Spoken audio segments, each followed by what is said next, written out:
Okay, while we're waiting to get started, I just want to take a quick roll call to make sure I have everybody. Chairman, I have you.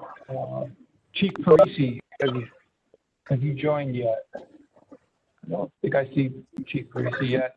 Dr. McBride, I have you. Dr. Clopas. Yep. You got me. Excellent. Deputy Chief Baudet, got you. Thank you.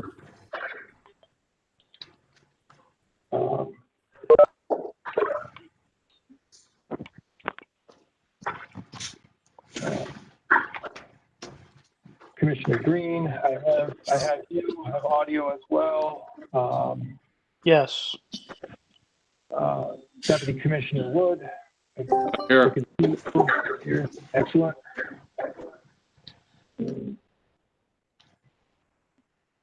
Brian, I think I already spoke to you.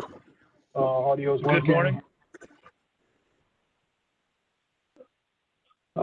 Council Mike Flaherty. Hi, Josh. How are you?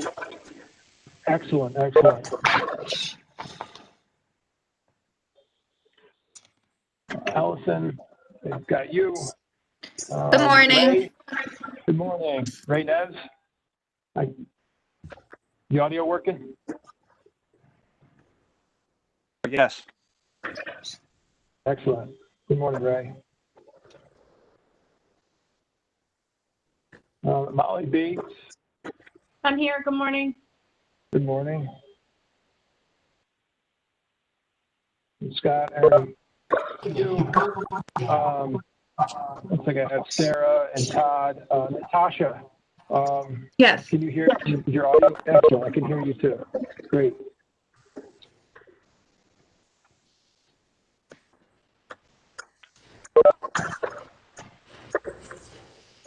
And Johanna. Can you hear me, Josh? Good morning, everyone. I can hear you. Good morning.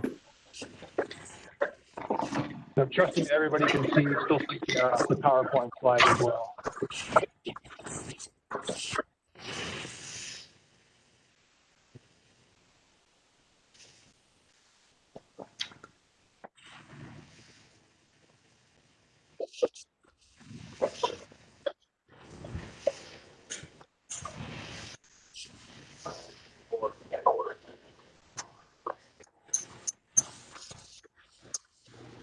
This now.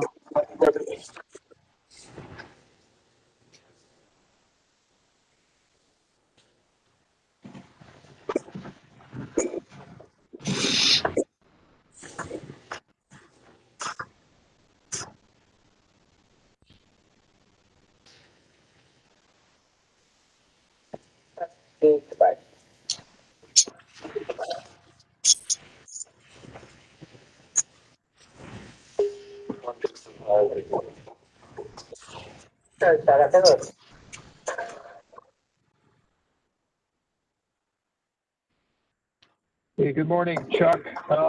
Can you see the PowerPoint and hear me as well? I can, Josh. Good morning, everybody. Thanks, Chuck. Good morning.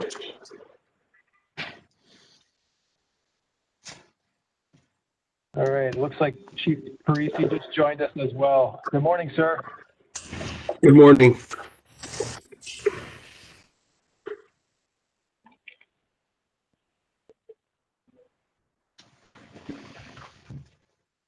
All right, Chairman Spike, we have all of our voting council members here, as well as Deputy Chief Timothy Baudet from NYPD representing that agency.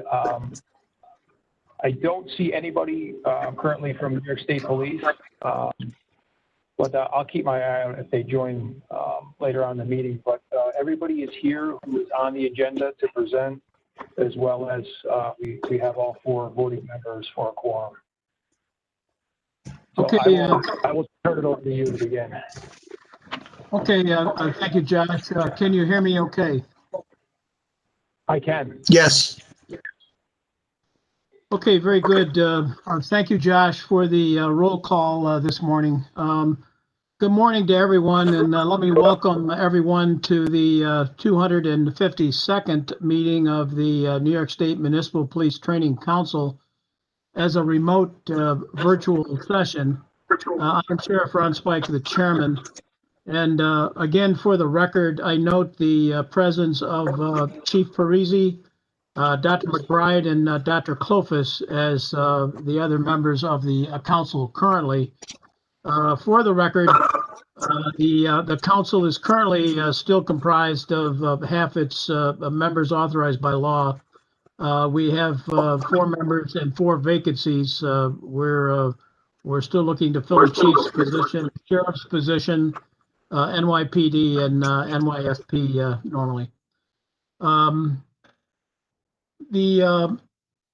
The agenda is before us, and I would make the motion to accept the agenda with the exception of one change under number 5 in the action items. It will be Molly Bates that will be doing that presentation today. So before us, we have 5 action items and 4 informational items and new business. And so may I have a second to my motion? Second. Okay, a second from Dr. Clofus. Any further discussion on the agenda? All in favor, say aye. Aye. Okay, any opposed? Hey, Josh? I'm sorry to interrupt. Are you going to do the roll call?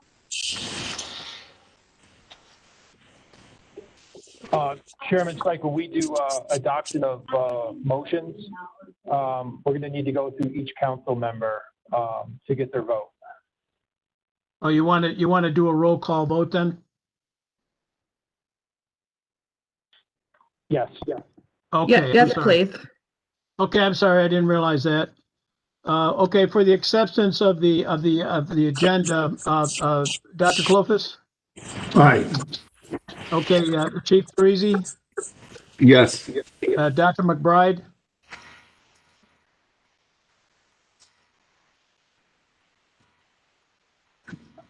Dr. McBride, you're still muted.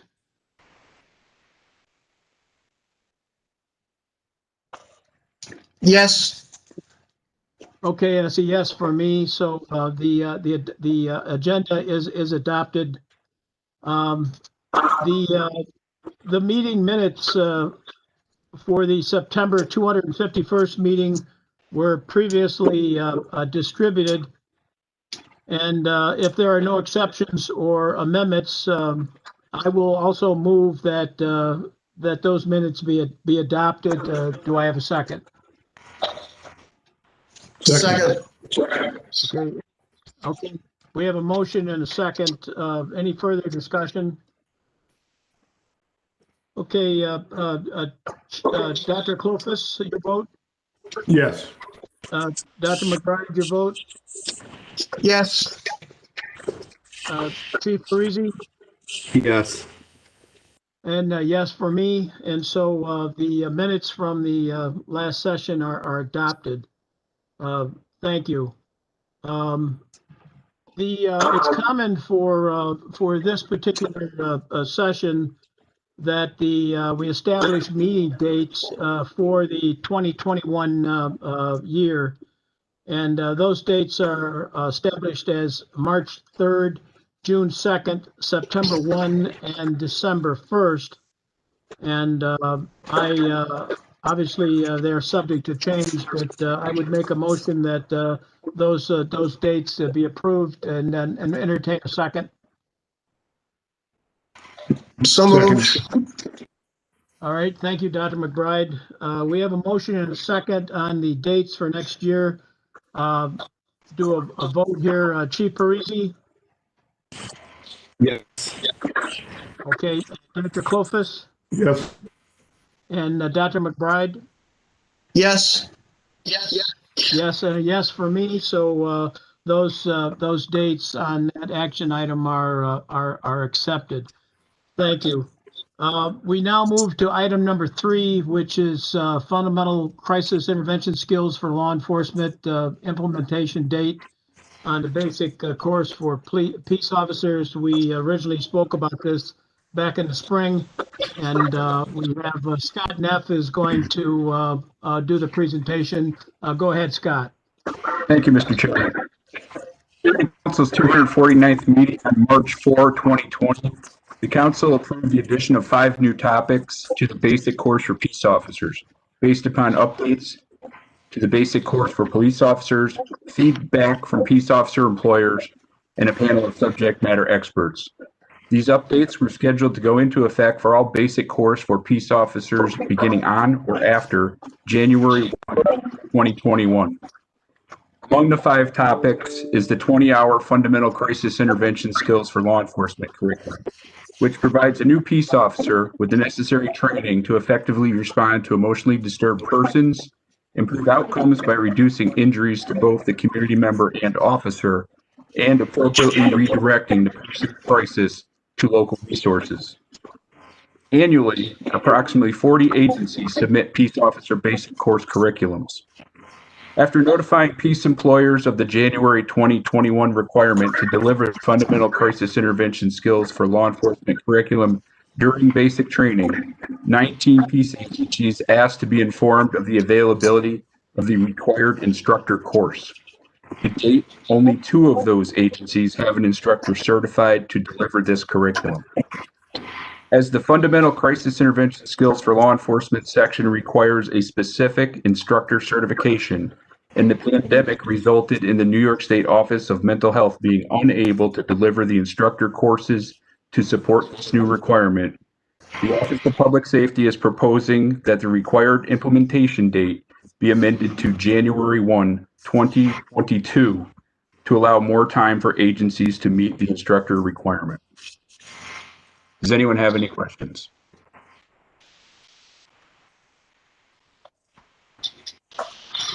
Okay, thank you, Scott. Hearing no questions for that, we'll entertain a motion, and I would ask that the whichever council member does make the motion, that you would read the motion as was listed as the wording is listed in the handout, so that we have accuracy in the recording of the motion itself. Could I have a motion regarding this action item? So moved. Okay, motion by Dr. McBride. Do I have a second? Second. Okay, second by Chief Parisi. I'm sorry, can you read the motion, please?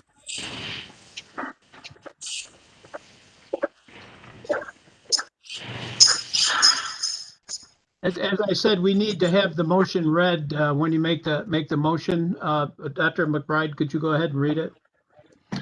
Certainly. The motion is to amend the January 1st, 2021 required implementation date of the fundamental for crisis intervention skills for law enforcement curriculum for all basic course for peace officers to January 1, 2022.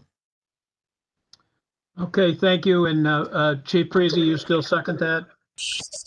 Yes. Okay. Any further discussion? And then roll call vote. Let's start the voting. Chief Parisi? Yes. Dr. McBride? Yes. Dr. Klofus? Yes. And again, a yes for myself as well. So that motion passes. And thank you, Scott, for the presentation. You're welcome, sir. Thank you. Thank you, Scott. Okay. Chairman Spike, this is Josh. I just want to let everybody know, if you're not speaking, if you could mute your microphone. We're getting a lot of feedback in the background. That'd be helpful. I appreciate it. All right. Thank you, Josh. All right. The next item is number 4 on the principled policing, Procedural Justice I and II. And Ray Neves will present this information. Go ahead, Ray. Good morning, Mr. Chairman and members of the council, and thank you for your time this morning. Just quick introduction. My name is Ray Neves, and I'm the program manager for the Gun Involved Violence Elimination Initiative here at DCJS. technical assistance, and funding to the 17 counties in New York that have been plagued by gun violence and violent crime. Today I'll be requesting the council approval on 2 separate and distinct training courses, Procedural Justice I and Procedural Justice II. While these courses are different, they do share many of the core principles which we will discuss today. I will be providing an overview of the 2 courses and the learning objectives of each of them. You will see that there are a few highlighted areas in the PowerPoint presentation. The reason for this is that we updated a few objectives as we're transitioning from the Chicago National Initiative Program into a training format and templates that are MPTC and DCJS approved. I'd like to provide you with a little background regarding our training and that we provided since 2017. The Principal Policing Training Series, which we are calling it, reflects the concepts of procedural justice and how it strengthens the relationship and trust between police agencies and they serve. The training series consists of the following components: Procedural Justice I, Procedural Justice II, and Procedural Justice III, which is implicit bias. That is not one of the classes that we are requesting approval, but will probably request it in a future date. So the procedural justice focuses on the way police interact with the public and how these interactions influence crime rates and the public's view of police and their willingness to obey the law. Evidence shows that practicing procedural justice can have a significant impact on compliance, cooperation, public safety, as well as officer safety. During the training classes, our participants will learn the principles of procedural justice, gain a deeper understanding of the core concepts of police legitimacy, and build a better relationship within the communities they serve. Procedural justice contains 4 principles that, if practiced, encourage positive responses to the community and increase public satisfaction with the police. These principles are voice, respect, neutrality, and trust. Okay, Josh. The goal of the course is law enforcement officers to understand and employ the core concepts of police legitimacy, procedural justice, in order to better relationships with the community, communities they serve. Okay, Josh. I want to give you a brief overview of the course development just to kind of put it in context. In 2012, the Chicago Police Department began working with the Yale Law School researchers Tom Tyler and Tracy Mears. Their plan was to develop a procedural justice training for the Chicago Police Department. Once it was developed, over 11,000 Chicago police officers were trained in procedural justice. Shortly after training the department, the police department began training community groups and police departments nationwide. In 2014, the U.S. Department of Justice announced a 3-year, $4.7 million grant that established the National Initiative for Building Community Trust and Justice, the National Initiative. That program was put into place, and that's where the program started from there. In 2016, the Department of Justice Office of Justice Programs Diagnostic Center began leveraging the evidence-based training curriculum developed under the National Initiative in enhancing procedural justice, and the course began being taught. In October 2016, New York State launched its procedural justice training effort with the Procedural Justice Overview for Law Enforcement Executives. This was held in Orange County. Josh, if you can, next slide. DCJS saw the need for this program, and we strive to develop and create our own procedural justice program without having to rely on outside agencies and trainers. The first 2 procedural justice trainer classes were instructed by Captain Scott Metters from the Stockton, California Police Department. They were one of the initial agencies that were involved in the National Initiative. And that program was supported by the U.S. Department of Justice Office of Justice Programs. In 2017, DCJS held its first PJ Master Instructor session in Rochester. This class was instructed by the course developers, Sergeant Angel Novelez and Officer Alfred Ferreira, both from the Chicago Police Department, and it resulted in 6 sworn New York State law enforcement officers being recognized as Procedural Justice Master Instructors. To date, DCJS Procedural Justice Training Program has conducted 14 principal policing, Procedural Justice I and II train-to-trainer sessions in location state, with over 250 police officers, probation officers, and other members of the New York State law enforcement community being recognized as PJ1 and PJ2 instructors. The class has consistently been highly regarded and received positive reviews since its inception. I can just give you a real quick quote. This training has ignited my drive for wanting to do my best at my job again. The training made me realize how easy it is to get back involved with the community and help me realize procedural justice is all we need as officers to do the job right. As the demand for this training increases, we will be adding new instructors to our team. The instructors must have successfully completed the train-to-trainer 4-day class. They must have trained locally within their department or at their local academy, and they must have successfully provided training for each of the modules in the program that we're going to be talking about. So I will go into Procedural Justice I and provide you an overview of that.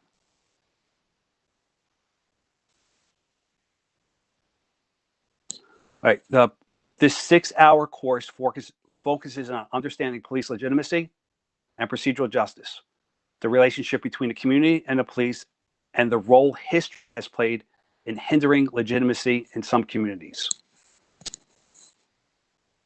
So, Josh, if you could, okay. The instructor-student requirements are, the instructor has to be a general topics instructor, principal policing course, or procedural justice instructor course. The student, basic course for police officers, peace officers, or a civilian with an agency justification letter. Okay, Josh. Okay, thank you. So a quick overview of Module 1. This module introduces the participants to concepts of procedural justice and police legitimacy. Module 1 further details policing based on the process judgment of procedural justice, and it rests on the assumption that people form assessments of legitimacy based on how the police exercise their authority. The procedural justice process of fairness and respect leads citizens to view the police as legitimate, as trustworthy. The learning objectives for this first module, which is 1 hour in length, will be emphasize how the concept of procedural justice and legitimacy will help to achieve overall goals in policing, provide a definition for procedural justice, and define legitimacy.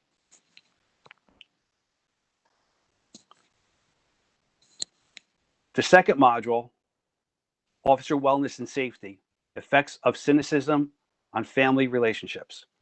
This module will help officers understand the parts of law enforcement that lead to cynicism and their effect on professional performance and personal.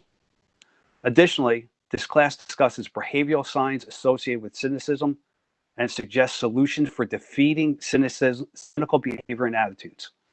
The module becomes extremely emotional with those in attendance, and it gets the students very involved in the process. The learning objectives for this are identify the 3 major stressors in law enforcement and identify the pitfalls of failing to manage these stresses. Module 3, Police Cynicism and the Nexus of Training, Control and Culture. This is again a 1 hour block. This module will help officers identify cynicism within themselves and how it affects the way they police. The module discusses the us versus them that cynicism can create.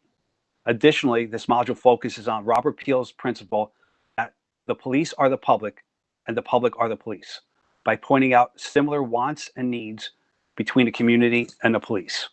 The learning objectives are the definition of cynicism, explaining the us versus them mentality and what leads to this thinking within law enforcement, and identifying the ways to combat the us versus them mentality.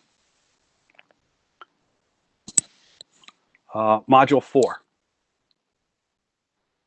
procedural justice. Again, a 1 hour block. This module will explain how procedural justice is rooted in justice. The justice comes from the process in which all citizens are treated fairly and with respect. Using the citizens assessment formula, the student will learn the process and that the process far outweighs the positives or negative outcomes when determining police-citizen encounters.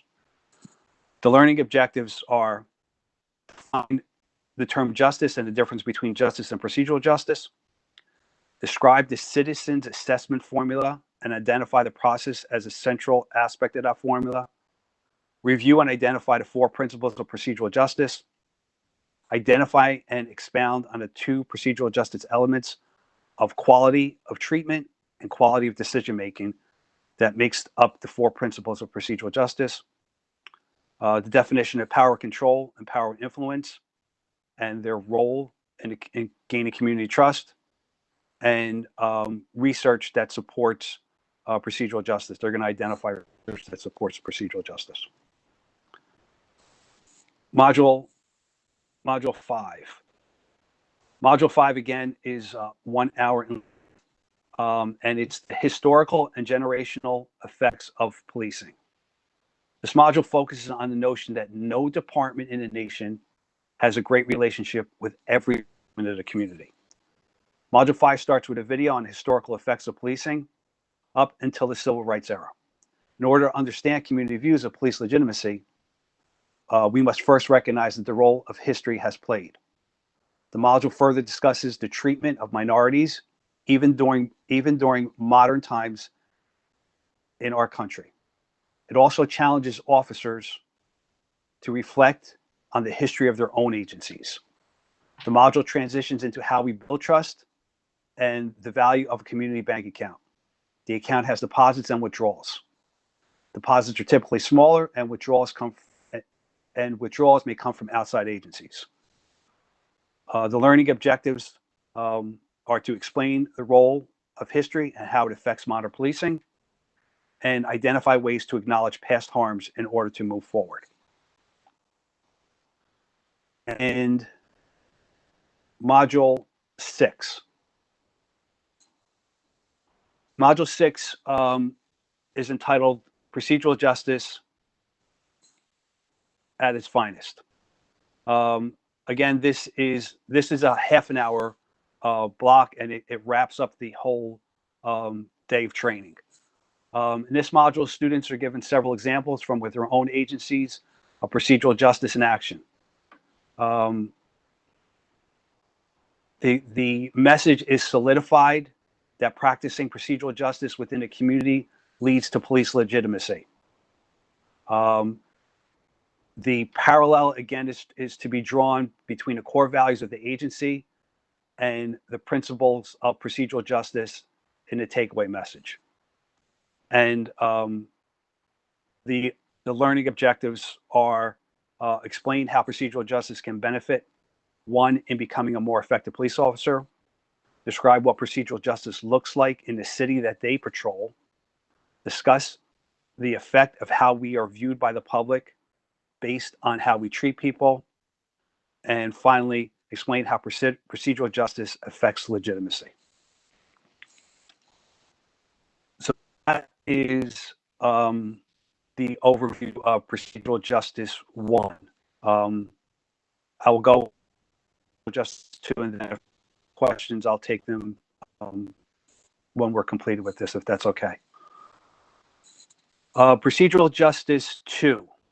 So the goal of this 6-hour course is to reintroduce the principles of procedural justice gain a deeper understanding of the core concepts of police legitimacy, and build better relationships with the community that we serve via the use of visual and scenario-based training.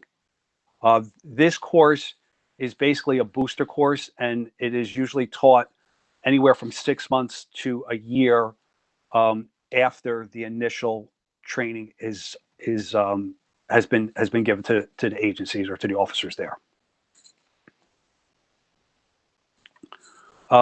Again, the instructor-student requirements, the same for the instructors, general topics instructors, principal policing instructor course for procedural justice or procedural justice instructor course. Student basic course for police officers, peace officers, or civilian with agency justification letter, and again, completion of Procedural Justice I. Okay, Todd. Josh.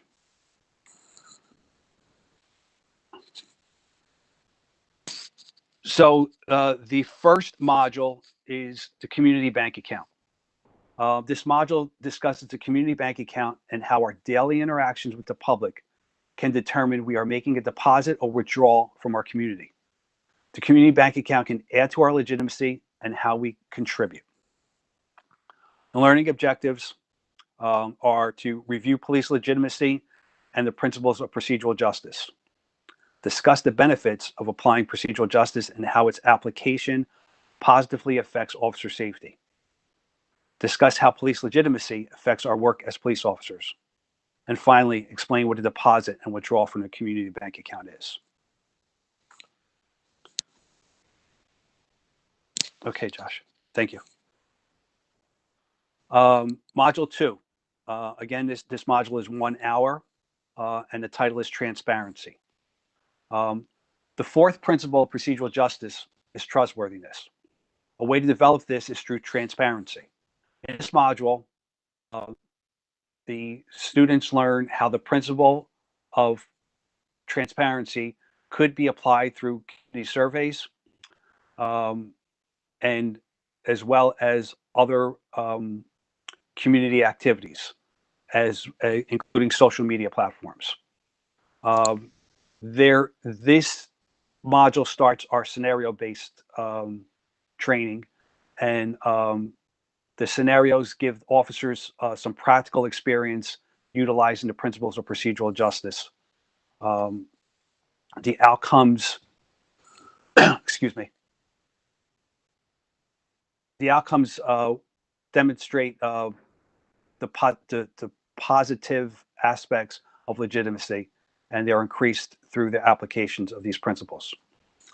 The learning objectives for this module are to identify the principles of procedural justice as demonstrated in the scenario-based trainings, and to recognize situations in which the principles of procedural justice may apply.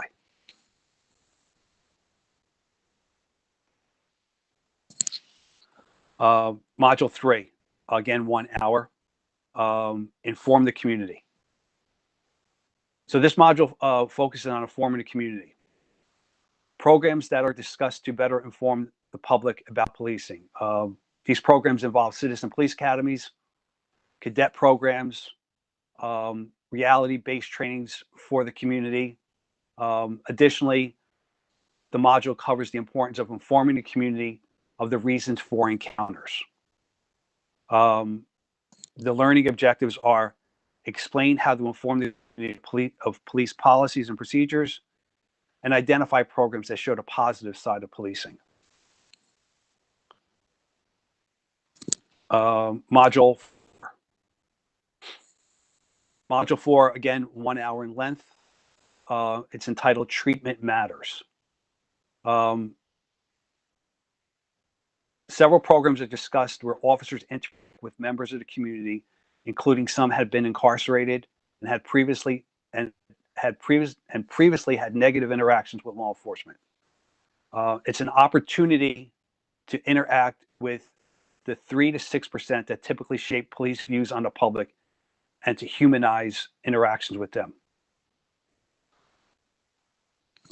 Again, scenarios are being done through this module also, and the learning objectives cover how the police can humanize themselves, how the public perceives the police when they are taking enforcement actions, and to recognize situations in which the principles of policing of procedural justice may apply.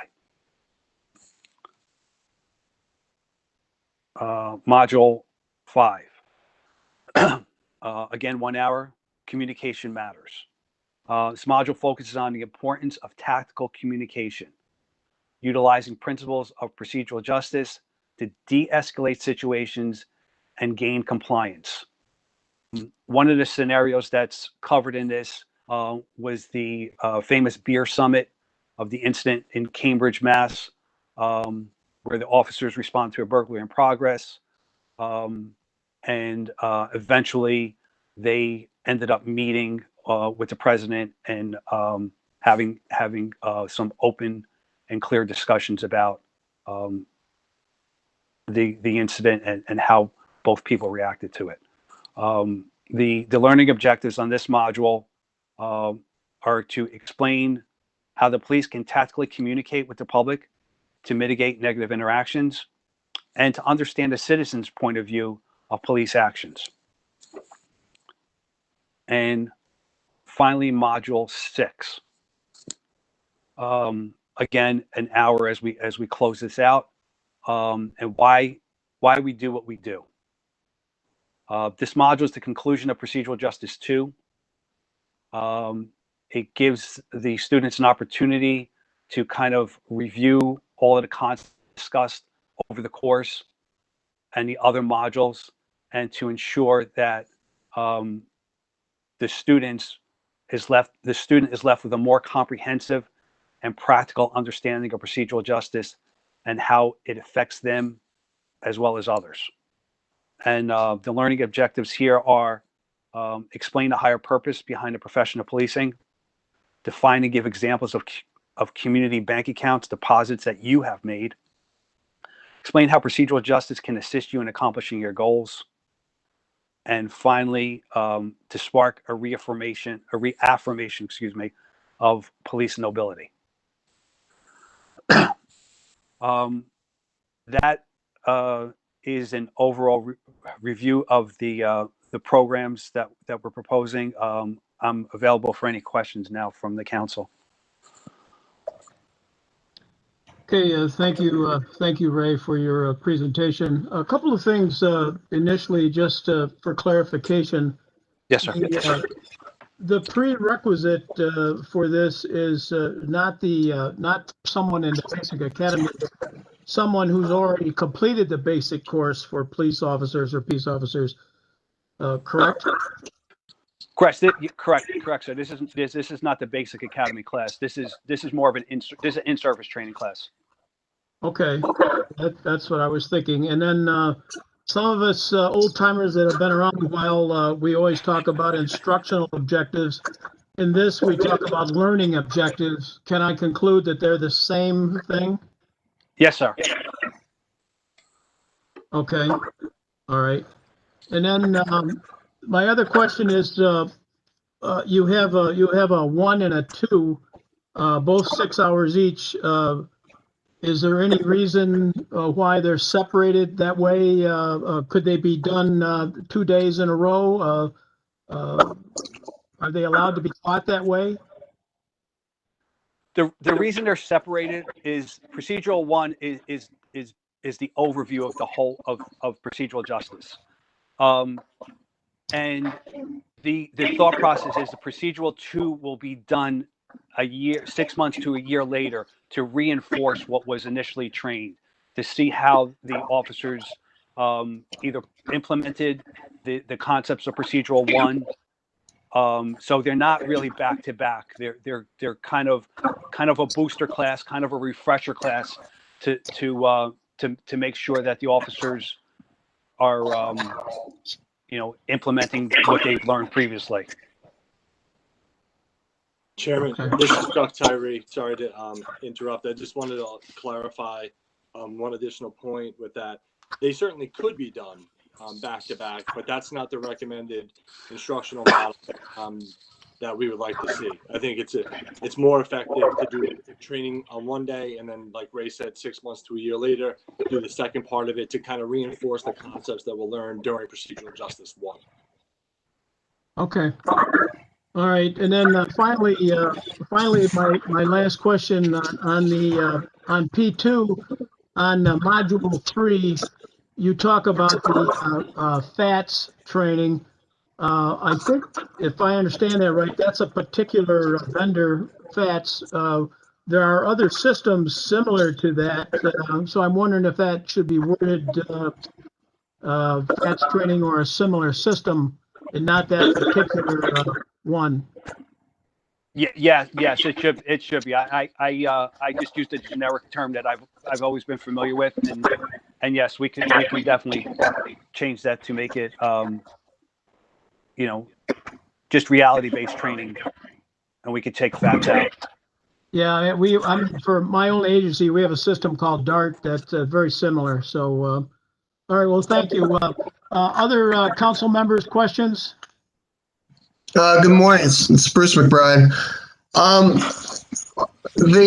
So the course has been offered by the Office of Public Safety, but it's not right now it's not a certified MPTC course.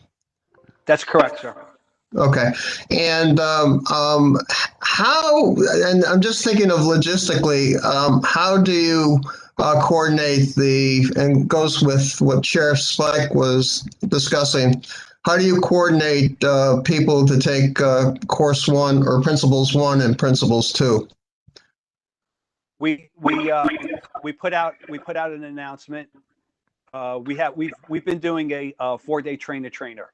So right. we will put out our announcement regionally.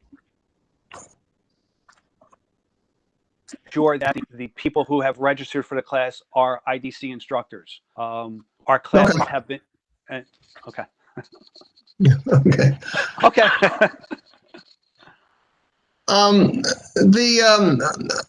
How does one become a certified instructor here? So you basically obviously have had to be a police officer, complete the basic school, take IDC, and then you take the principles course to be an instructor. Tell me how that works.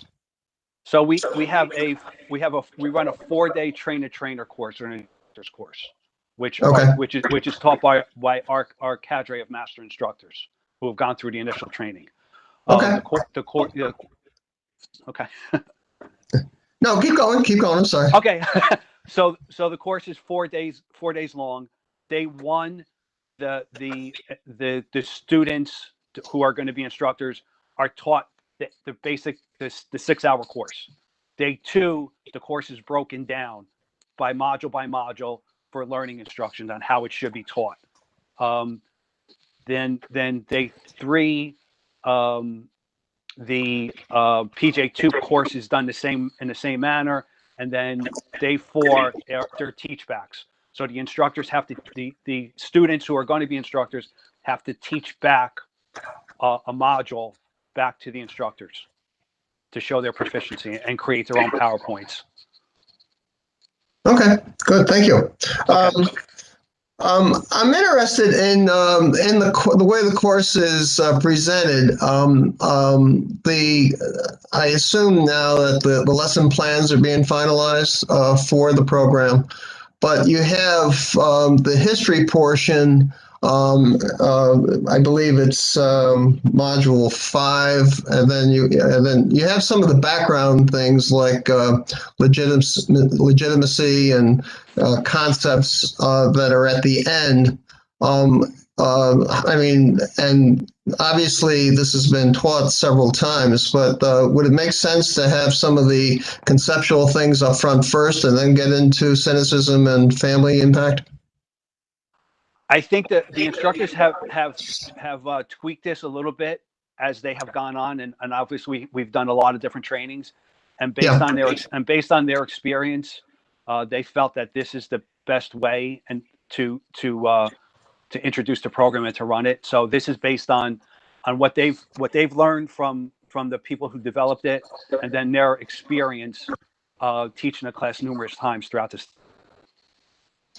Obviously, not every instructor can teach this because there's a lot of social impact that goes along with this. What type of instructor are you looking for this specific type of program?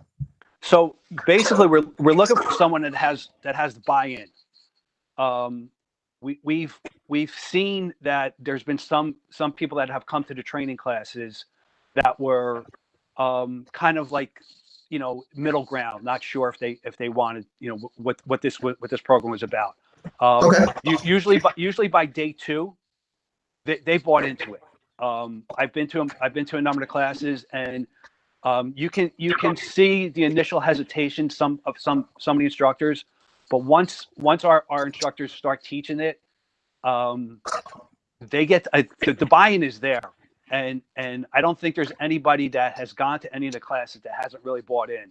And you can see the buy-in. You can actually see the buy-in during class conversations, as well as when they do their final presentation. So if it doesn't fit the person, they're not. I personally don't believe that they're going to be able to do a presentation that has any meaning if they're not buying into the program. Okay. And is the intent here to have ideally every police officer trained in these 2 programs, or are we going to have to be realistic and try to get the best audience that we can? The goal, I think our goal is that every police officer in the state should know these principles, and that is the ultimate goal, that everyone go through this program. If I could just chime in there for 1 second, just similar to our other programs, obviously this is a train the trainer model. And as you can see, we've already done about 250 officers we've trained. We're moving and continuing to do more of those so that we can then reach as many officers as possible in the state. So that's the format. Obviously, our agency and our master instructors aren't the ones doing it. Just like other ones we have, it'll be a train the trainer model, just like the similar ones we've done in other areas. If I could just sorry, Dr. McBride. Go ahead. I just want to reinforce one other thing. So at the end of day 4, when we're instructing the trainers who are then going to go back to their own agencies and instruct this, there is a teach back section. It is not an automatic pass. If you demonstrate proficiency in the material or an enthusiasm for the material, they can fail the teach back and not be recognized by us to be able to teach this curriculum at the local level. That has actually happened.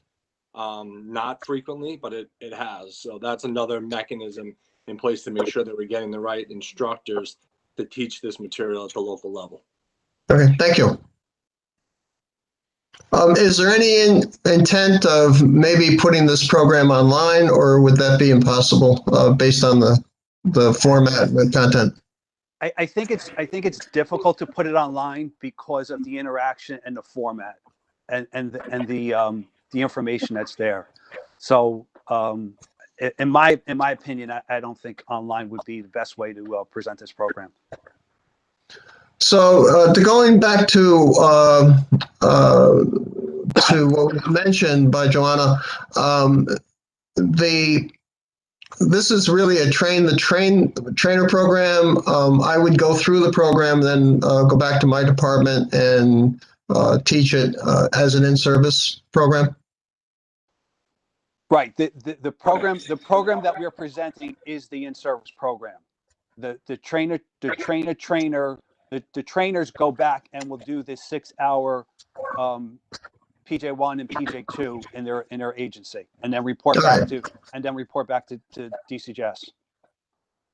Okay, thank you. Okay, so.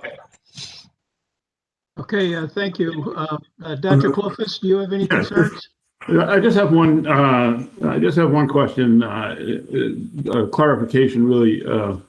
As you were talking about Procedural Justice I, Module 5, the history section evidently is in there, and I think you said history up to the civil rights movement. Was I right in that? And if so, what influenced that decision? Yeah, that's included. However, with any of the programs, the instructors are always updating current events to bring that into their training. So we're constantly updating recent events, and the instructors are encouraged to talk about things that are going on today. Yeah.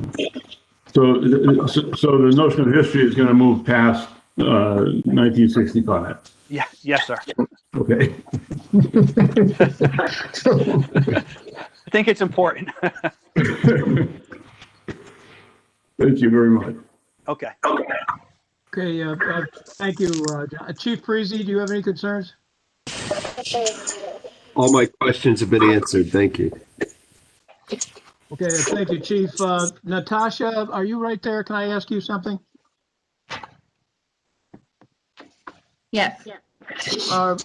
This looks to be requiring at least 5 motions. Are you requiring that we do each one of them separately with a roll call for each one, or could we read them all off and then take a vote? I would prefer you did them separately.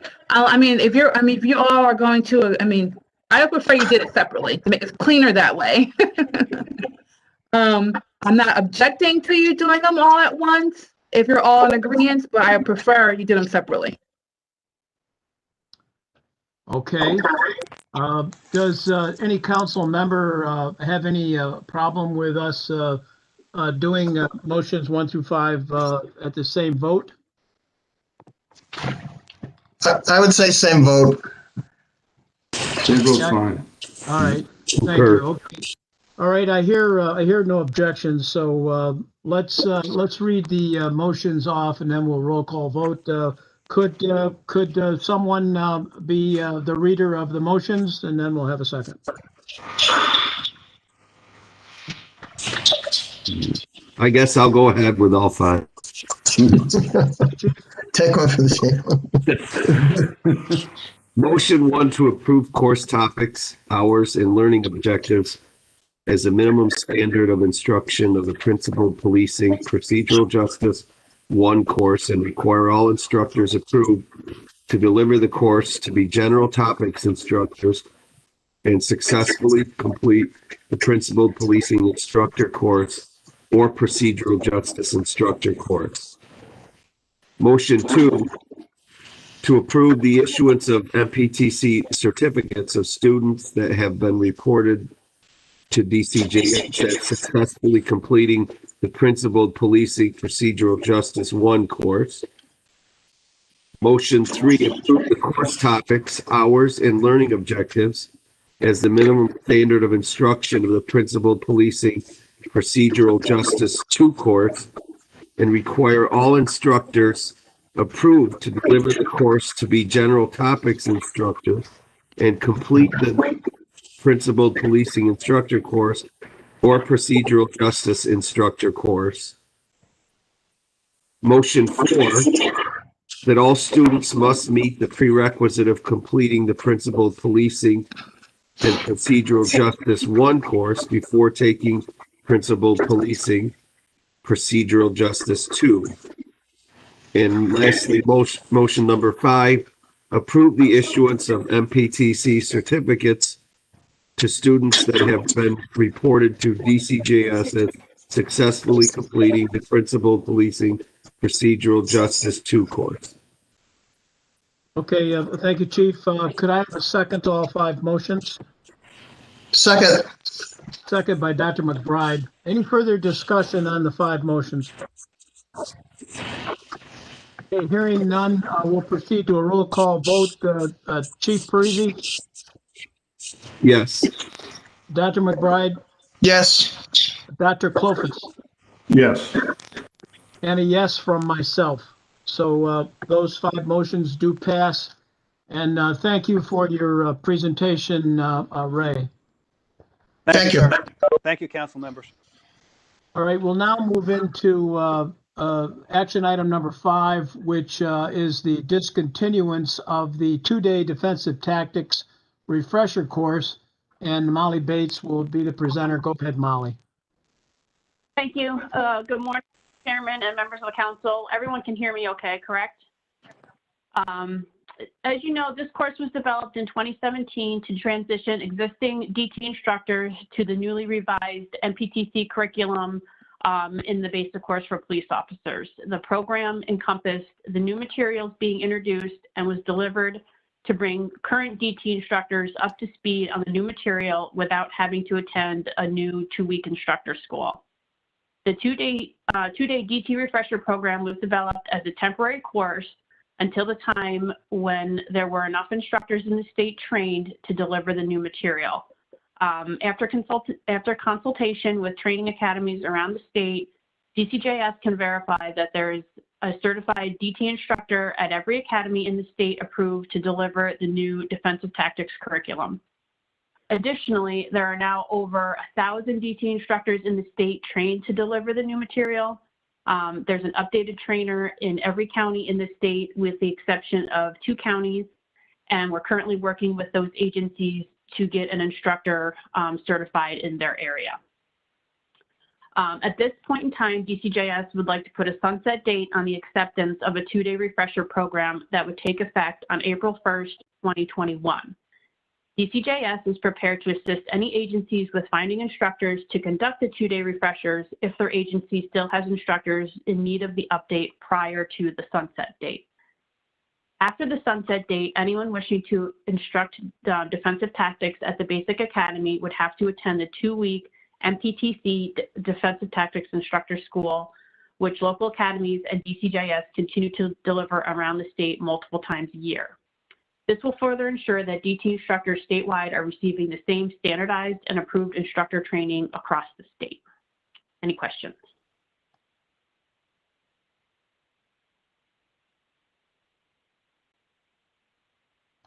Thank you, Molly. Any questions for her from council members? Does it look like dropped a lot of instructors that didn't actually take the course, or did we actually gain, or and there would be a notice? Yeah, I don't think so. I and know the answer to that. Fortunately, had to deal with today. I can get back to you with that. Really, we don't get inquiries. This is also going to be in January for and we're out to also ensure that we're prepared with the DT instructor as well as in service. So our now at this point, former DT instructor has been there's plenty of newly trained instructors. Okay, I got kind of every other word. Yeah, we're having a hard time understanding that, Josh.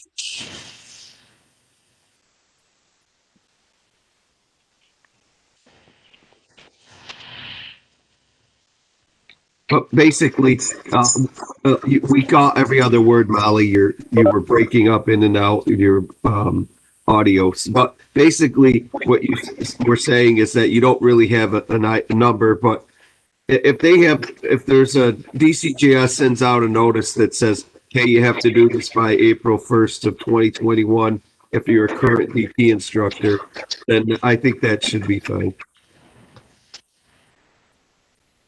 Yeah, and we've been offering the 2-day refresh until the fall of last year, and we've actually had to cancel them because of low attendance, just because we've had enough people go through them. It's also a train-the-train model, so local academies are offering them themselves, local agencies are offering themselves. So we really feel that, there's definitely enough instructors out there very good to set the training. Okay. Okay, thanks, Molly. Any other questions? Just a comment from Bruce. This was a very arduous undertaking, I'm sure, and want to commend the Office of Public Safety for getting this done. And I assume that the word is out that if you haven't gone through the refresher course, do it. Otherwise, your certification will end and you have to go through the 2-week course. So well done. Thank you. Yeah, thank you, Bruce. Any further questions? Okay, Dr. Clofus, would you like to make this motion?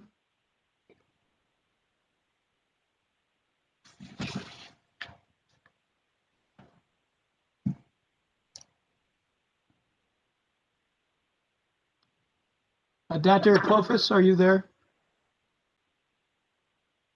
Oops, sorry, I was muted. Here's the motion. Require all officers seeking to become an approved defensive tactics instructor to successfully complete the MPTC Defensive Tactics Instructor course beginning April 1, 2021.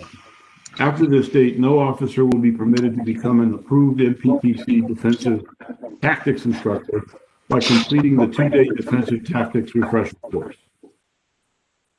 Okay, thank you. Do I have a second? Second. Thank you, Dr. McBride. Okay, we have a motion and a second. Any further discussion? All right, we'll go to a vote. Chief Parisi, your vote?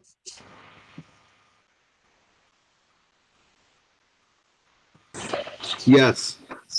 Thank you. Dr. McBride? Yes. Dr. Clofus? Yes. And myself is a yes as well.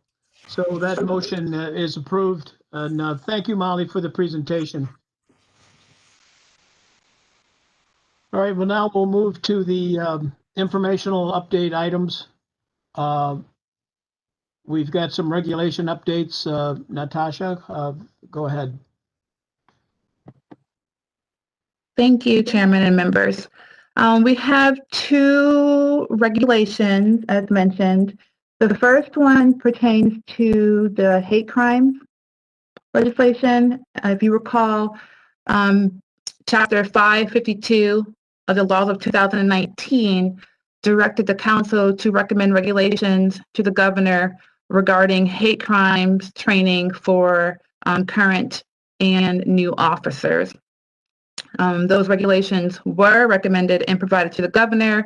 I did hear from the governor's office yesterday, so I'm still waiting, but it seems like they're going to be approved any day now. I was hoping I would have the news for you for the meeting, but I haven't heard back. So if it's not today, it would definitely be this week that we get those approved. And once I get that, I can submit those over to the Department of State and get those published in the register. The second regs pertain to the use of force. And those were recently readopted on effective November 1st. And these were amended due to the comments that we received on the last public comment period. So they were amended, the definitions. And they were also posted in issue 46 of the register on November 18th for a 45-day public comment period. So we had those going on at the same time. So while they're in effect, we also are awaiting any comments to these regulations. So if I receive any, I will keep everyone posted. That's all I have to report. Thank you. Okay, thank you very much, Natasha. Appreciate that. The next item is information on the dissemination of model policies, and Josh Weinhout will handle that. Josh? Thank you, Chairman. Good morning again. Can everybody hear me? I lost connection while Molly was presenting. I apologize. Yes. Yep. Okay, great. Thank you. Since 2009, the MPTC has issued 17 model policies and recommended guidelines as well. And in addition to that, last year, the MPTC also endorsed the DCJS Sexual Assault Trauma Informed Training Standards.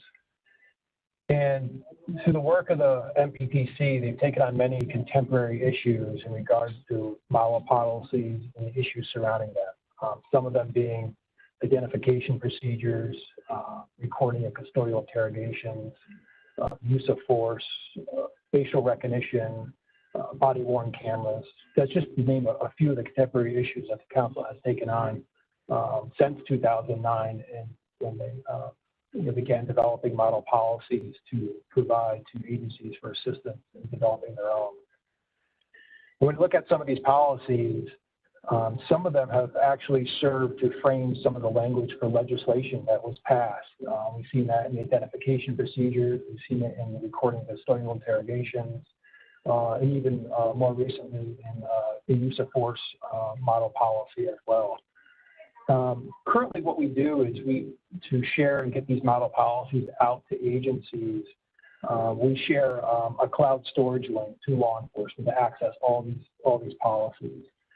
And whenever the council adopts a new policy or they updates an existing policy, a memo is sent to agencies with the link to access either the updated policy or the new policy, in addition to a location where they can access all of them in one stop in a cloud storage solution.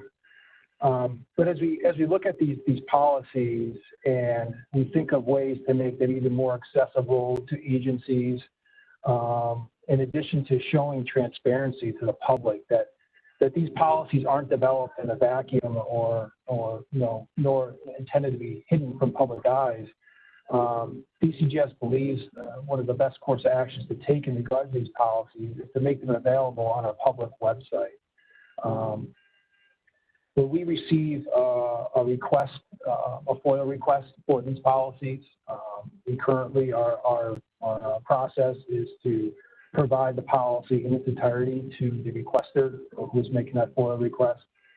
So in light of making these more widely available, our staff has begun to begin the process of reviewing each policy and updating each policy if necessary before publishing them to the website.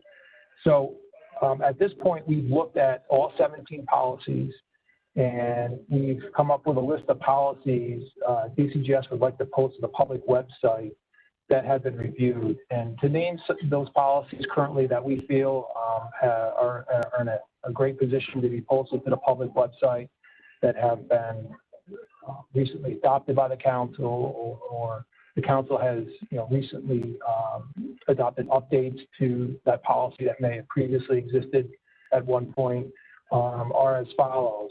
I think the administration and maintenance of intranasal naloxone is still very relevant to what we're seeing with the opioid crisis. The body-worn camera model policy has been reviewed just recently.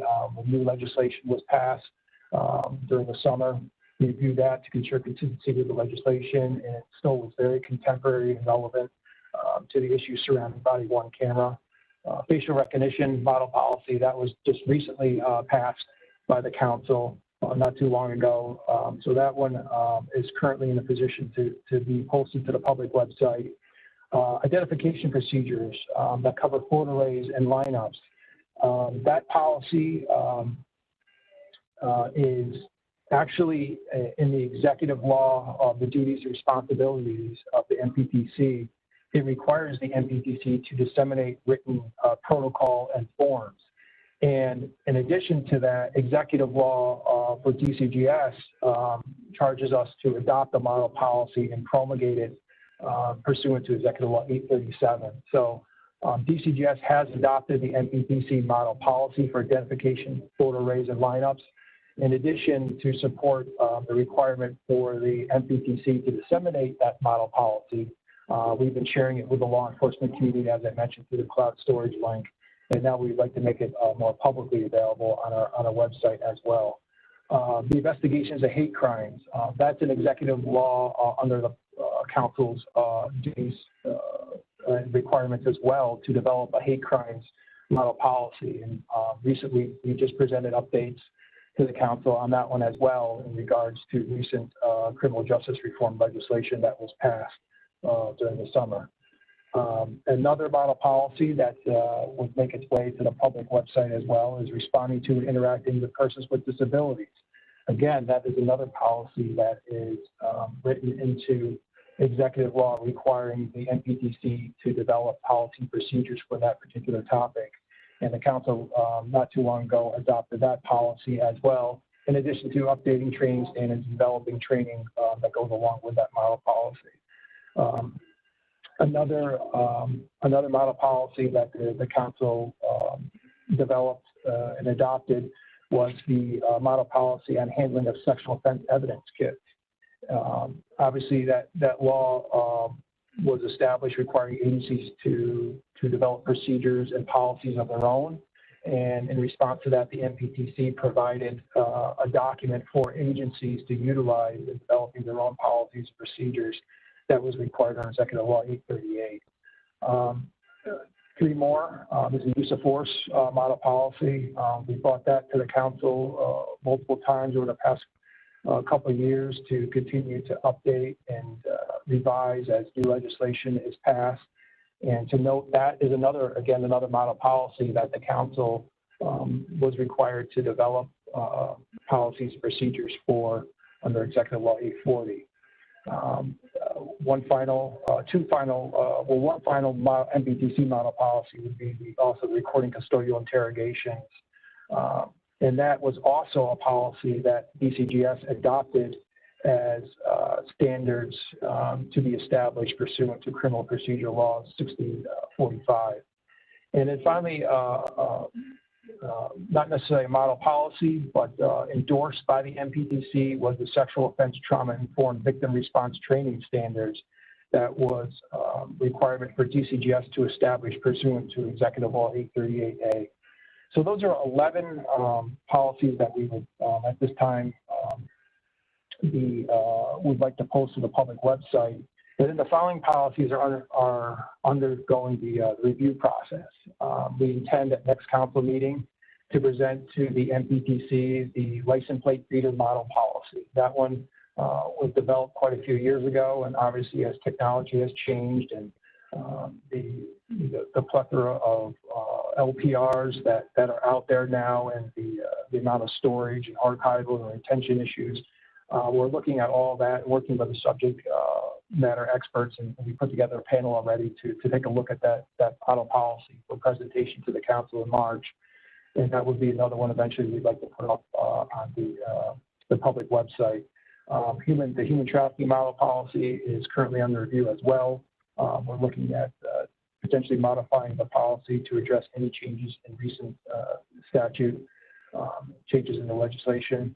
And then we'll look at some other model policies as well that currently exist, and those would be the domestic incident model policy, recommend guidelines for the use of conducted energy devices, unmanned aerial vehicle, police on police shootings, public safety psychological exam, and finally, social media, the guidance for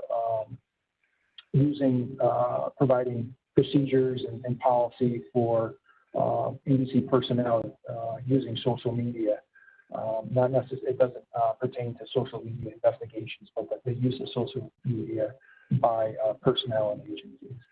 So with all that said, and in light of being transparent and getting these policies out to the public, many of them being required by statute for the MPTC to develop, in addition to making them even more widely available to law enforcement agencies, DCJS would like to move forward with presenting those and placing those up on the public website for access.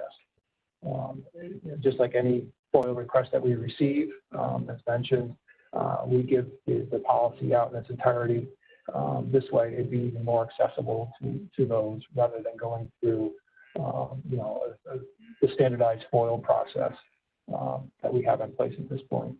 So I'm certainly open for any discussions or questions in regard to releasing these policies on a public website. But I just wanted to share our thoughts in light of the discussion of model policy. Well, thank you, Josh. Appreciate that. I know that speaking on behalf of other council members, we've always been very proud of the work that we and the Office of Public Safety with DCJS has done on these model policies. And I know that Mike Green and myself have often said, if not us, then who would create such things? And so we feel it's a part of our training mandate, quite frankly. And so And as you said, technology and legislation affects some of these things, and so some of them are very fluid, and we have to stay on top of. So I for one, appreciate all the efforts of OPS in taking a look at these. And quite frankly, any policies in my agency, we're an accredited agency that some citizen wants to see, we provide it to them. We have nothing to hide. And I think it's admirable that we're headed in this direction unless someone's got a counter argument. Any other comments on this from a council member?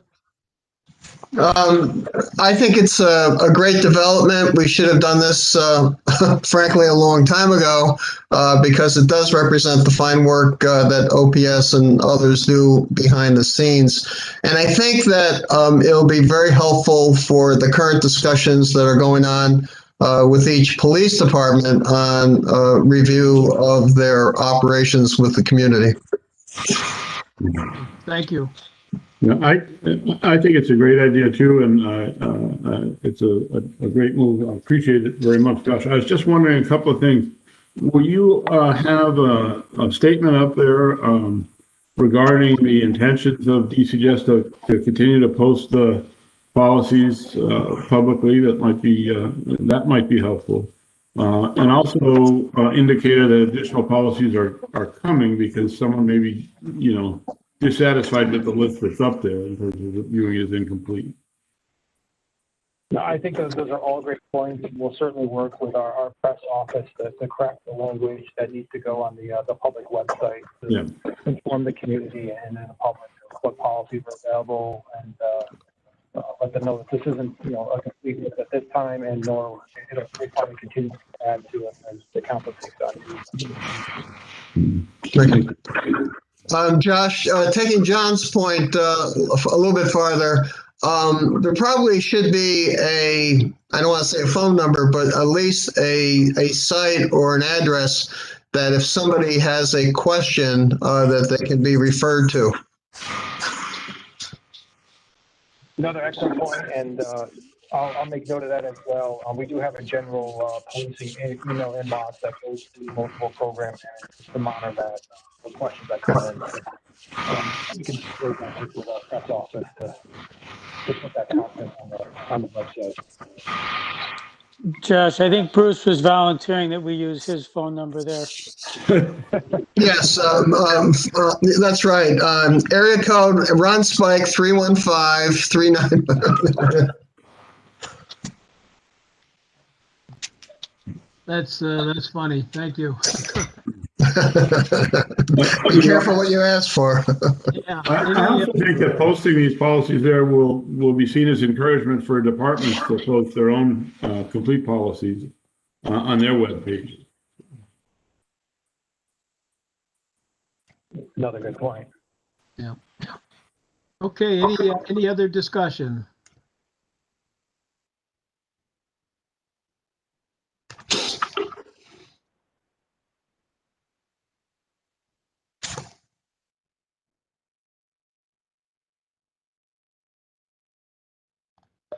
Okay, why don't you move into item number 3, Josh, on the availability of training resources?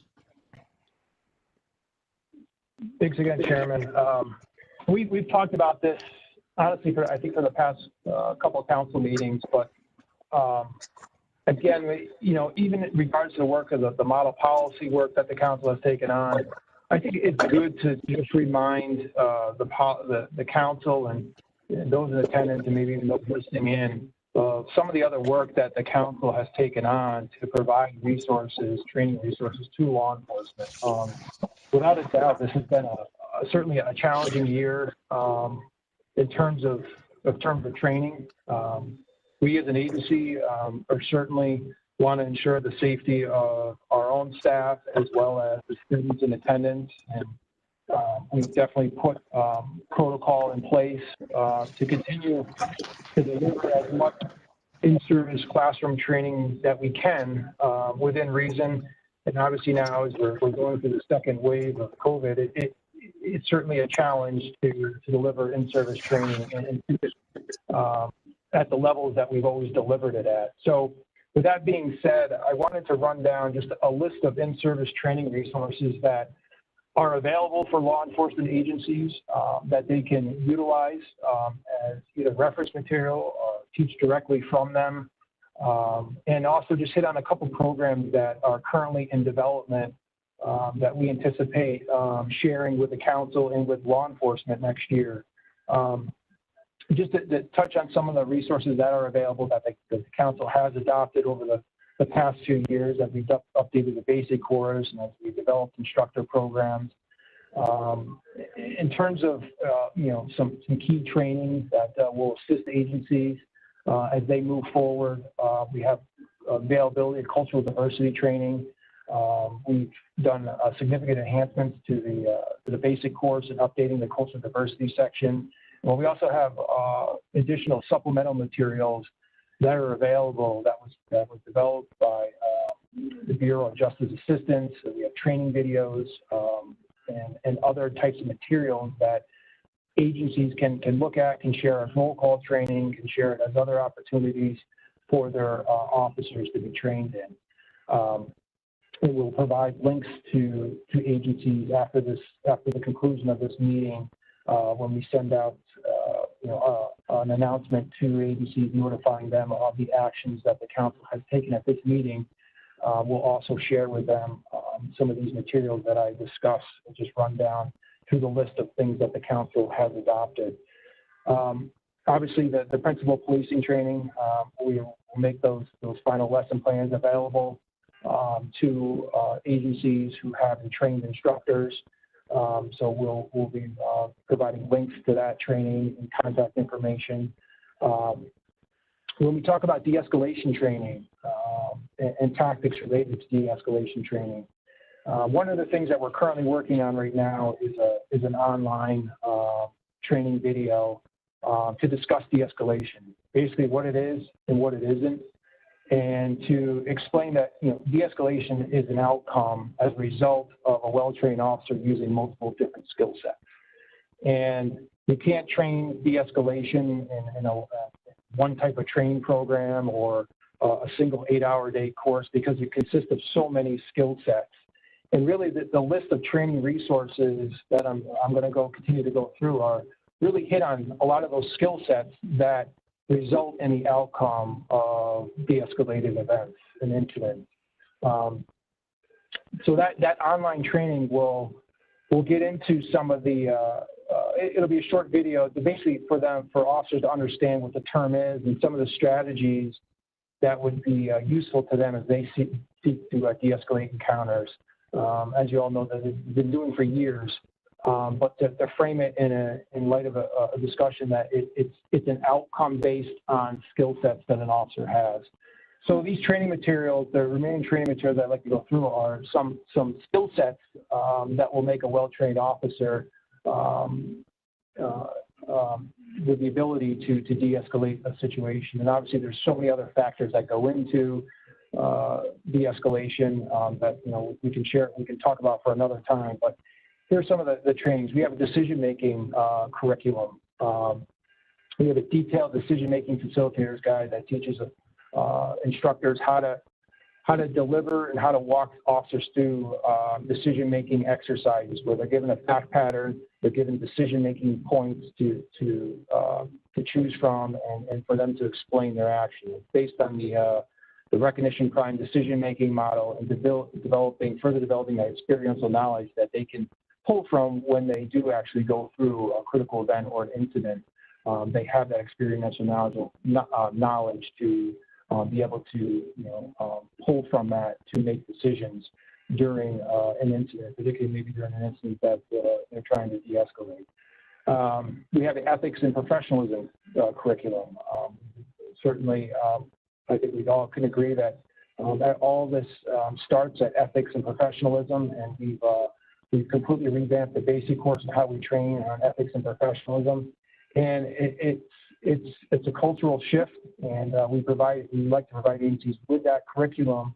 If that's a culture shift that they want a training program that they want to implement within their agency, we want to make sure that they have those materials available to them. And obviously, we have senior training technicians here who are well versed in the topic, who can put agencies also in contact with subject matter experts in this area, those who develop the curriculum. We also work very closely with New Orleans PD on this as well. And they've gone through a whole entire in-service training on training their officers in this new revised training on ethics and professionalism. Use of force, we've been doing it, we continue to do, we just recently did a 2-day instructor training on use of force, and we continue to offer it. Obviously, we're monitoring the situation very closely with COVID. But in the meantime, we also have an in-service use of force online training that's available to law enforcement as well. And we're currently in the process of updating or developing use of force online training for correction officers as well that will mirror the training that police and non-custodial peace officers receive.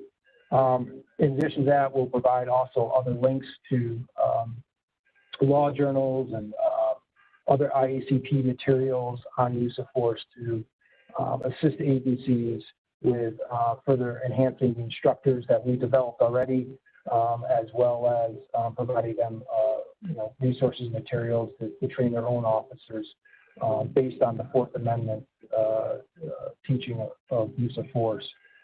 In addition to that, I spoke that we're developing an online de-escalation training, what it is, what it isn't, and we're also looking at the next online training would be duty to intervene, active bystandership, to make that available for law enforcement as well. We've developed a defensive tactics instructor course. Molly covered that earlier. We have a huge swath of instructors who have been retrained on the new principles of defensive tactics curriculum that we updated. We recently delivered some booster trainings to keep these officers sharp in their defensive tactics skills, as we recognize it's an easy, perishable skill. And we'll provide additional contact information for officers and agencies to reach out to learn more about additional defensive tactics and the booster program that we continue to offer, as well as even research on defensive tactics training and how best to implement it and at an in-service level, as well as an academy level. The crisis intervention skills training, we work very closely with Office of Mental Health. We've developed numerous instructors. We certainly want to make sure that instructors are using those materials that we developed them to deliver. So we will be working with the Office of Mental Health to, when we provide the list of training resources, that they should reach out to Office of Mental Health and coordinate availability of training opportunities, or OMH working with them to develop some potentially virtual deliveries of crisis intervention skill training. Persons with disabilities training, again, another topic that goes hand in hand with de-escalation, understanding how to communicate with an individual with a disability and how to properly respond. All that goes with de-escalation, and we have a very detailed 6-hour basic course curriculum, as well as we deliver numerous in-service training, instructor courses, just student level courses, and we work very closely with Dave Whalen out in Western New York, who delivers disability awareness training for law enforcement.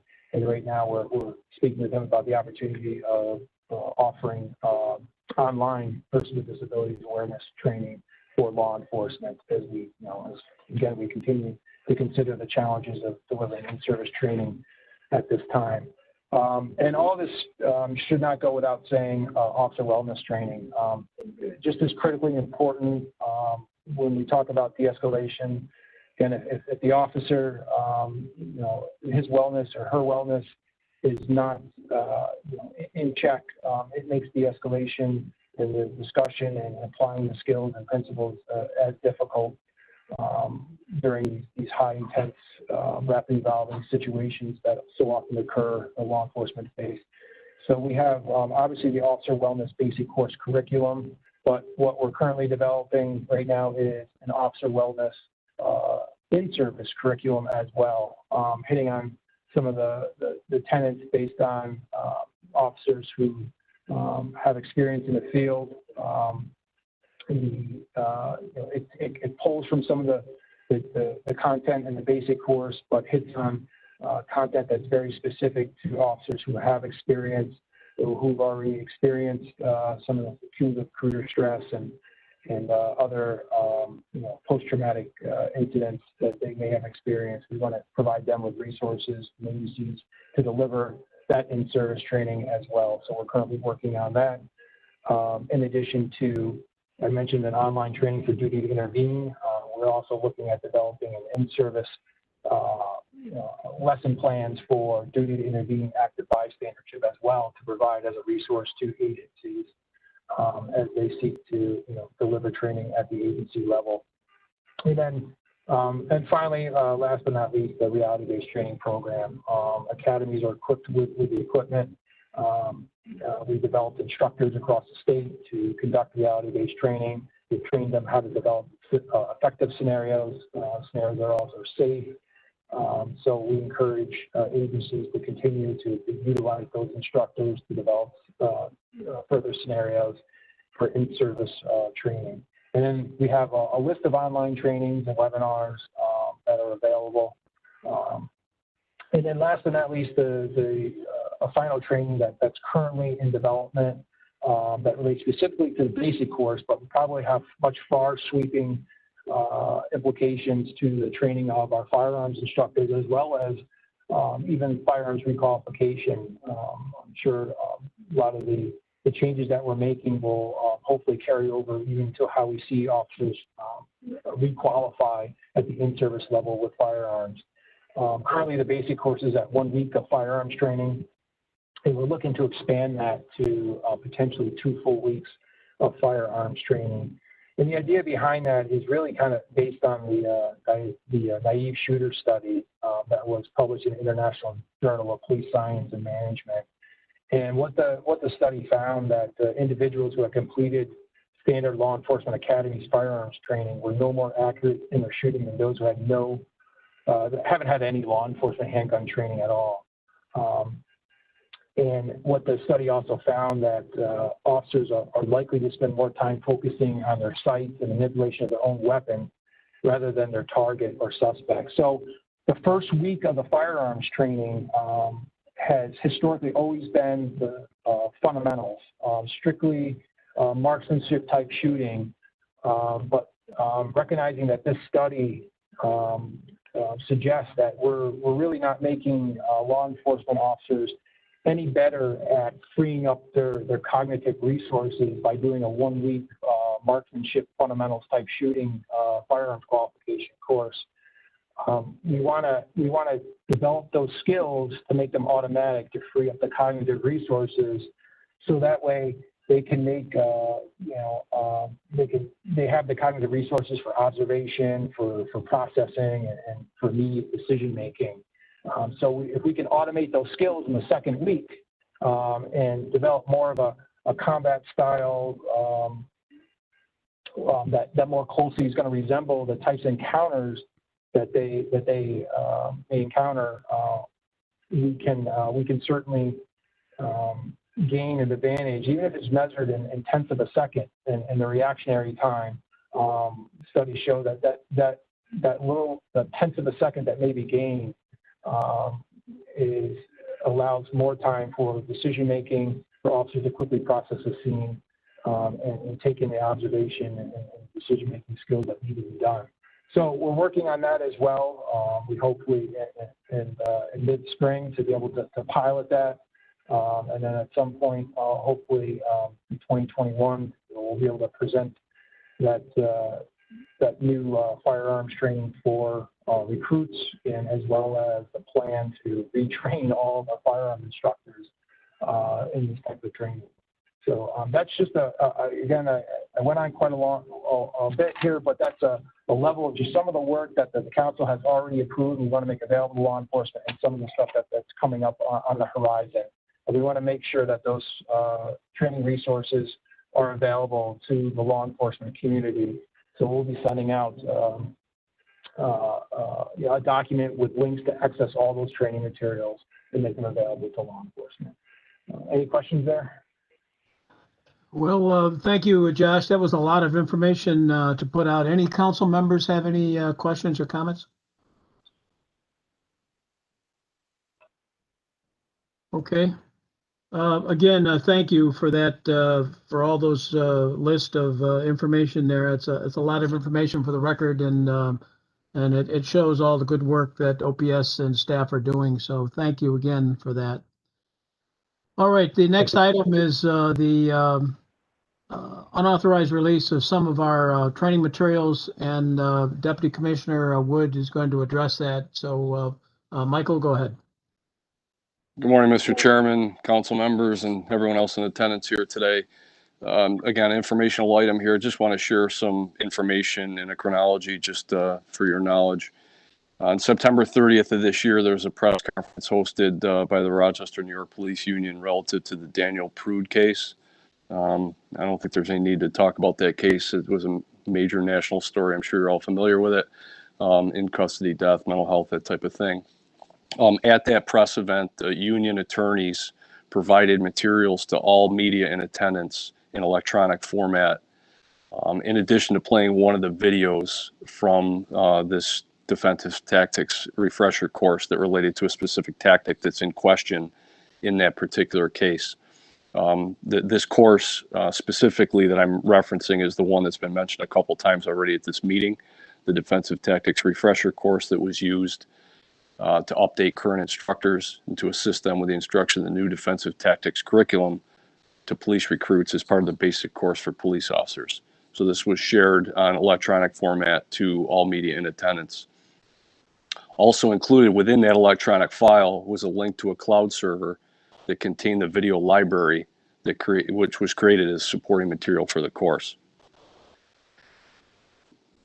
So I think it's important to note that in the aftermath of the incident, as well as you would imagine, the Division of Criminal Justice Services received numerous media inquiries from local, national news outlets over the ensuing weeks, as well as FOIL requests for all defensive tactics materials, and there's several courses.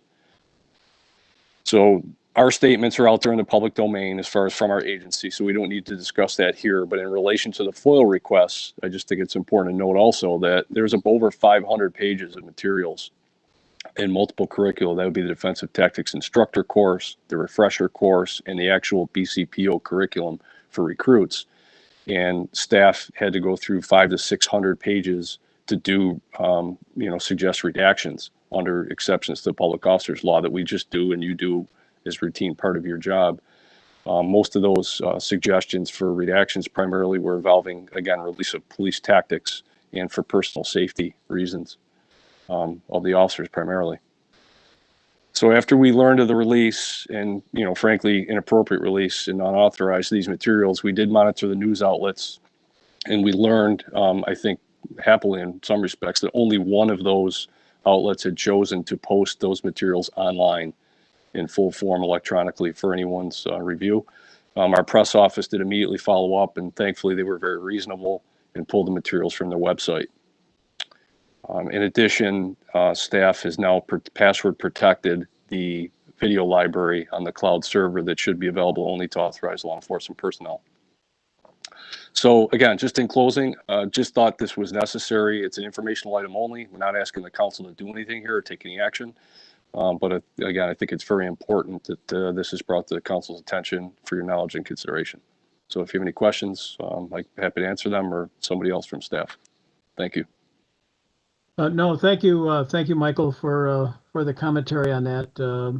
At the time of that, I was contacted as chairman of the council for commentary regarding those materials and what have you from national news sources and local Rochester City news sources. So I managed not to make any comments at all at the time, but I appreciate you addressing it. Any council members have any concerns? Okay, thanks again, Michael. Thank you. Sheriff, if I can, it's Mike Green. I just wanted to yes, go ahead, Michael. Just raise one related issue.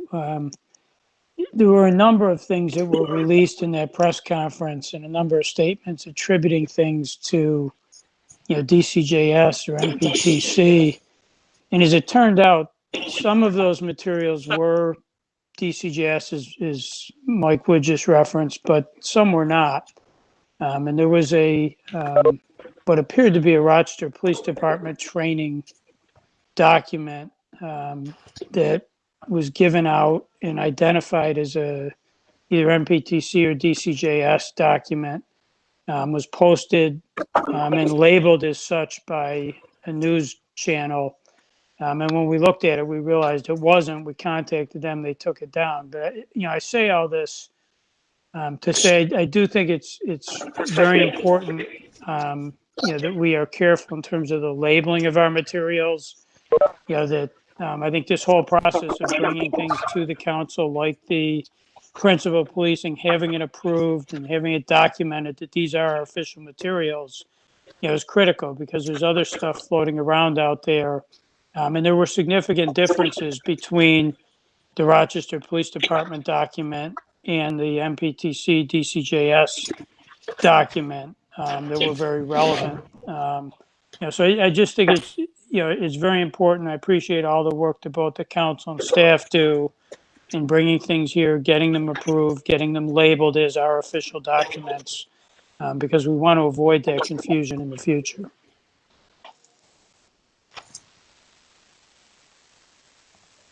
Okay, thank you, Michael. Appreciate that. Sheriff? Okay, let's move. Yes, go ahead.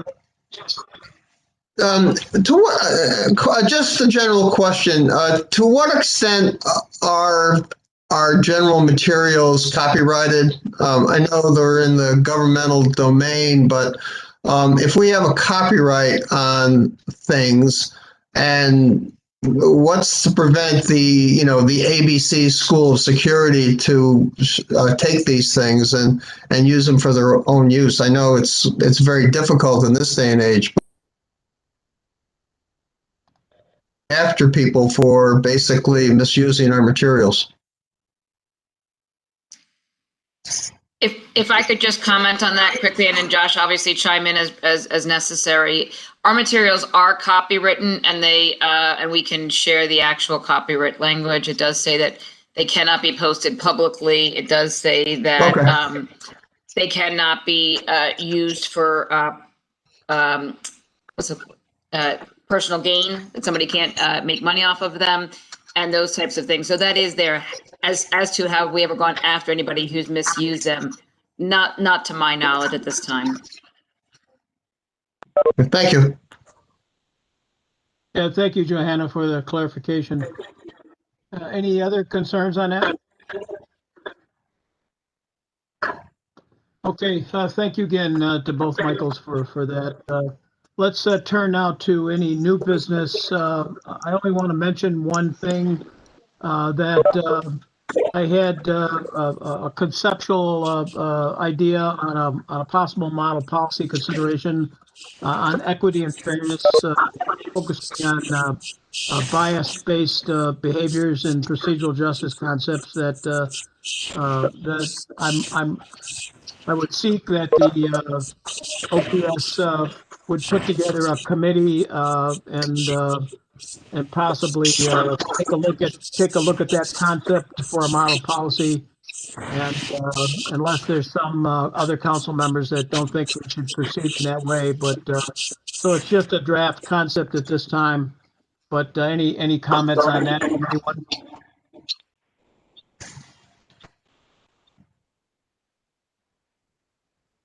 Okay. I would.